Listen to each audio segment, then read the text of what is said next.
السلام علیکم۔ شروع کرتے ہیں اللہ تعالیٰ کے بابرکت نام سے جو بڑا مہربان نہایت رحم کرنے والا ہے۔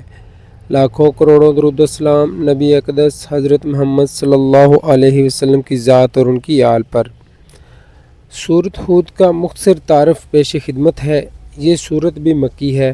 اور اس کے مضامین پچھلی سورت کے مضامین سے ملتے جلتے ہیں، البتہ سورۃ یونس میں جن پیغمبروں کے واقعات اختصار کے ساتھ بیان ہوئے ہیں، اس صورت میں انہی تفصیل کے ساتھ بیان کیا گیا ہے۔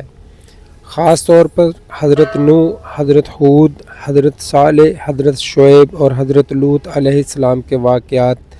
زیادہ تفصیل سے انتہائی بلیغ اور مؤثر اسلوب میں بیان فرمائے گئے ہیں۔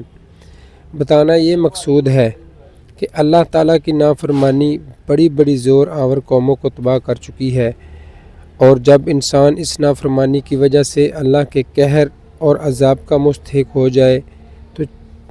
تو چاہے وہ کتنے بڑے پیغمبر سے قریبی رشتہ رکھتا ہو، اس کا یہ رشتہ اسے عذاب الہی سے بچا نہیں سکتا، جیسا کہ حضرت نوح علیہ السلام کے بیٹے اور حضرت لوط علیہ السلام کی بیوی کو نہیں بچایا جا سکا۔ اس صورت میں عذاب الہی کے واقعات اتنے مؤثر انداز میں بیان ہوئے ہیں کہ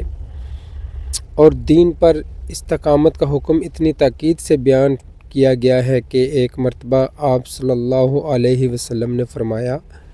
مجھے سورۃ ہود اور اس جیسی صورتوں نے بوڑھا کر دیا ہے۔ ان صورتوں میں جو تنبیہ کی گئی ہے، اس کی بنا پر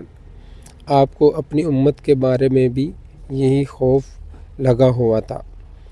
کہ کہیں وہ اپنی نافرمانی کی وجہ سے